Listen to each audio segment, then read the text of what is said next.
In this video, we will discuss about the helical symmetry of capsids observed in certain viruses. First, we will discuss about the general properties observed in the helical capsids, after which we will take three examples of viruses showing helical symmetry of capsids. So let's start.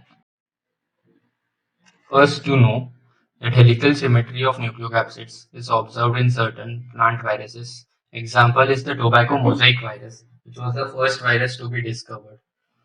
Second are certain animal viruses such as the influenza virus and the rabies virus, and certain bacteriophages. Let's first start with the structure of the helical nucleocapsids.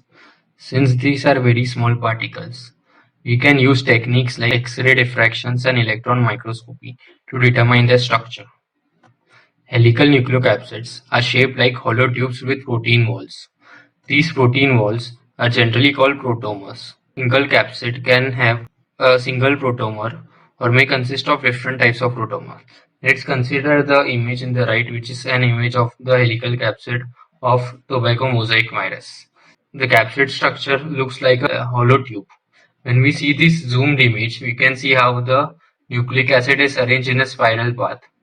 You can also see how the protomers are arranged around the nucleic acids. These protomers have a property of self-assembly, so that they self-assemble to form a nucleocapsid around the nucleic acid in an helical array. Also to say, the capsids may be either rigid, highly elongated rods. Example of such helical capsids are the tobacco mosaic virus, or can be like flexible filaments, like the helical nucleocapsids observed in influenza virus. The second point is that the helical symmetry is characterized by certain parameters, which are first the length L and diameter D of the helix, and second the pitch of the helix P. Let's consider the schematic to discuss these 2 points in detail. Here figure 1 represents a single subunit protomer, while figure 2 represents the interaction of subunit to form one complete helical turn, while figure 3 shows the complete helix.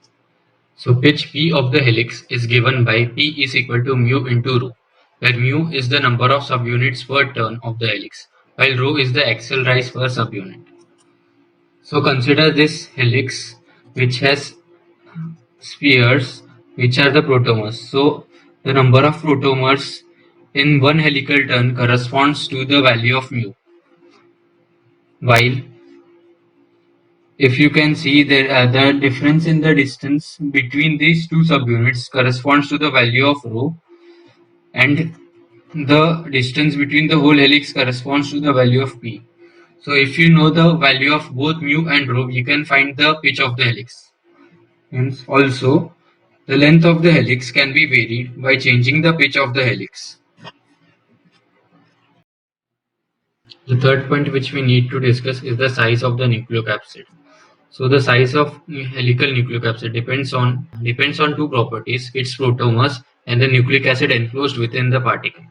Diameter is mainly a function of the size, shape, and interaction of the protomers, while length of the capsid is determined by nucleic acid length.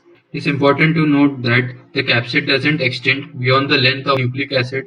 Also, the structure of the helical capsid is said to be open, which allows any volume to be enclosed by varying the length of the helix. So this is an advantage over icosahedral capsids, which are closed structures having fixed volume. As we now know about the general properties of helical nucleocapsids, let's move to some examples of viruses having such nucleocapsids. Our first example is the tobacco mosaic virus. Tobacco mosaic virus has a genome consisting of a positive sense single-stranded RNA. It belongs to the genus Tobamoviruses and is known to infect a wide range of plants, especially plants of the family Solanaceae. It was first virus to be identified and a well-studied example of helical nucleocapsid. Here figure 1 shows cryo-electron microscopy reconstruction image of a tobacco mosaic virus particle. Let's see the structure of TMV in more detail. Figure 2 shows the TMV particle. The virus comprises of a single positive strand RNA genome which is 6.4 kilo base pair, and is shown in red, which is enclosed in a rigid helical protein coat or capsid, having width 18 nanometer and length 300 nanometer. The coat is made up of a single type of protomer, having a molecular weight of 17.5 kilodalton, which has 158 amino acids, which fold into an extended structure shaped like a Dutch clock.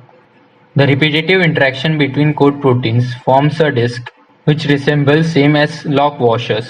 These assemble as a long rod-like structure, forming a right-handed helix. So consider the image of this TMV particle. Here you can see that each helical turn is arranged on one another to form a helical capsid. As you can see here, the protein subunit, which resembles somewhat like a shape of a shoe. And here in both the images, you can see that there is a minor groove present in the protein subunit. So this groove is the region where the RNA interacts with the protein. Each protein binds to 3 nucleotides of the RNA. Also, you can see the RNA, which is shown here, is enclosed by the upper disk of the proteins. Hence, the RNA is enclosed in the capsid structure and not accessible to solvent till capsid protein dissociates. As in the second image, you can see that the capsid is hollow in the interiors of the particle. The pitch of the helix is 2.3 nanometer and has about 16.33 protein subunits per turn of the helix. So the identical interactions between the coat protein subunits with each other and the genome allows the construction of large stable structures from multiple copies of single protein or protomer.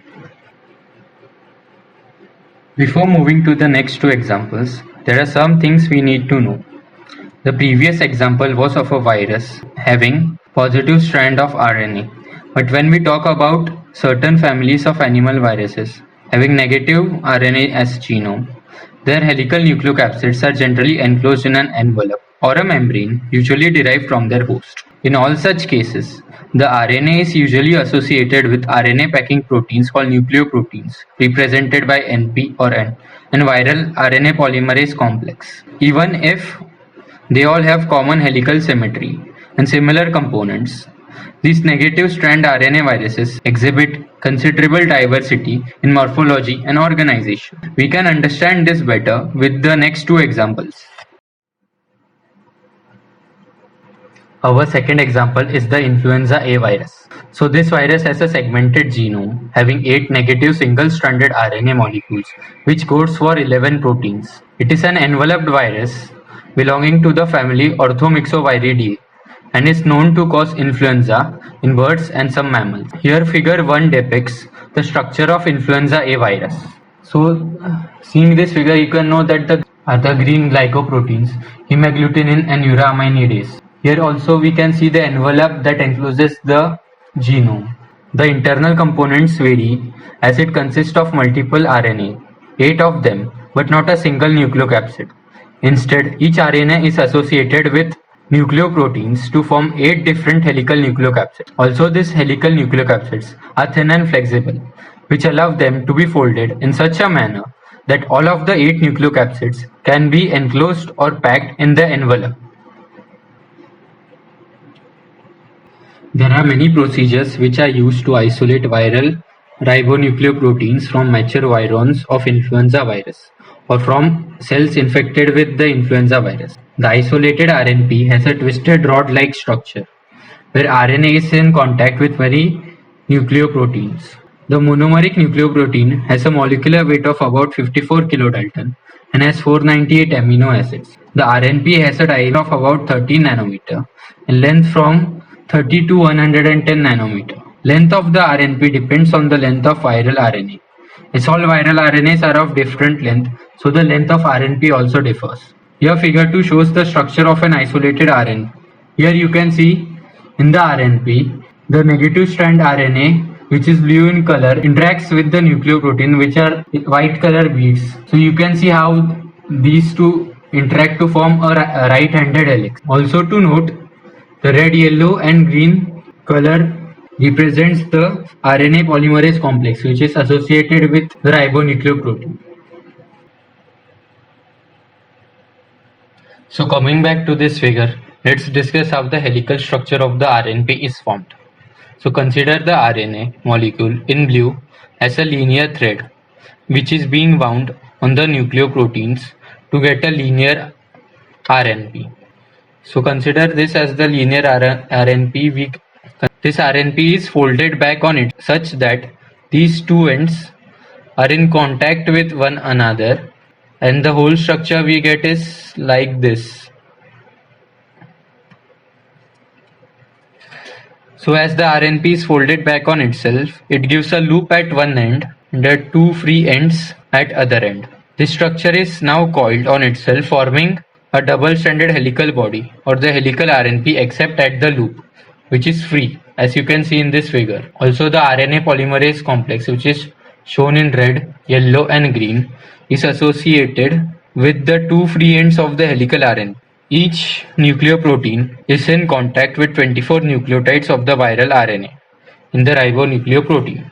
So all 8 segments of the RNA form such helical capsids. So all 8 segments of RNA form such helical ribonucleoproteins in the same way. This helps in efficient packaging of the genome in the virus particle. The RNA in these RNPs are highly accessible to solvents, and this property suggests that the RNA is not sequestered in the interior of the RNP. Rather, the RNA interacts with the nucleoprotein on the external surface of the nucleoprotein.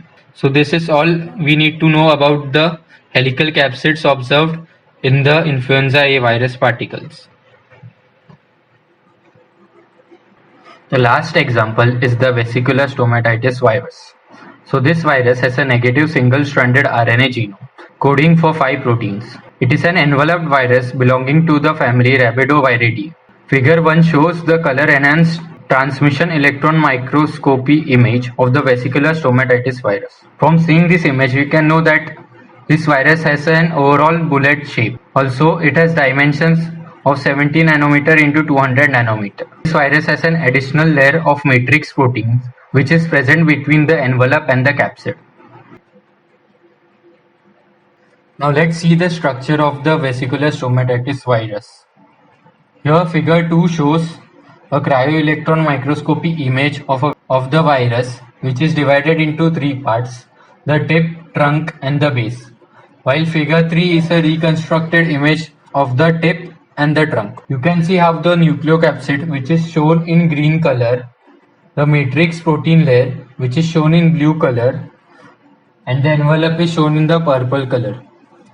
This diagram shows how individual layers are arranged in the whole virus. 2 of the 5 proteins, which are the nucleocapsid and matrix, which interact with each other. This diagram shows how each layer interacts to form the bullet-shaped structure of the virus. See this image of the vesicular stomatitis virus. The yellow glycoproteins are shown embedded in the envelope, while the nucleoproteins are shown in green color, which form the helical capsids. The nucleoprotein packages the negative single-stranded RNA genome, which is 11 kilobase pair inside it, to form a left-handed helix. The RNP complex is associated with phosphoprotein P and a large polymerase protein L, which is enclosed in the capsid, shown here. Phosphoprotein P is essential for the function of the large polymerase protein L. An additional viral protein called the matrix protein, which is shown here in the brown color sphere, is essential to maintain the organization of the nucleocapsid. The nucleocapsid retains its intact structure and morphology when released from envelope as intact particles, but becomes highly extended and filamentous when matrix proteins are removed. Hence, matrix proteins are essential to maintain rigidity and shape of the nucleocapsid. Coming back to the figure, we can see how the nucleoprotein, which is present here, has a groove which is shown here. So this is the area where the RNA interacts with the nucleoprotein so that it can be packed inside the capsid. One nucleoprotein binds to 9 nucleotides of RNA. In this figure, you can see how the nucleoprotein interacts with the RNA to form the helical nucleocapsid. You can see that the RNA is sequestered within the cavities of the nucleoprotein, which encloses the RNA completely in the capsid, making it inaccessible to the solvent until the capsid dissociates. In the trunk, N-helix contains 37.5 subunits of nucleoproteins per turn. Also, as we move from the tip to base, the number of nucleoproteins in a ring increases due to different modes of NN interaction induced by association of long genomic RNA. Also, once a second turn of RNP complex is stacked on the first, M protein can bind to the first turn and add rigidity to the structure. Hence, this leads to the assembly of the bullet-shaped helical nucleocapsids of the vesicular stomatitis virus. As we have seen all the three examples, we can say that even if these viruses show helical symmetry of capsids, they mainly differ from each other in the type of protomers, their interaction with one another and the nucleic acid of the genome to form the capsid, and the overall shape and structure of the capsids and their stability. Here we just use three examples to discuss about the helical symmetry, but there are so many other examples of viruses showing helical capsids that may have different structures and complexity. So I hope this video will help you to understand the helical symmetry of capsids of viruses in much more detail. I thank you all for watching this video. So if you like this video, press the like button and share this video with your friends. That's all for today. Take care. Goodbye.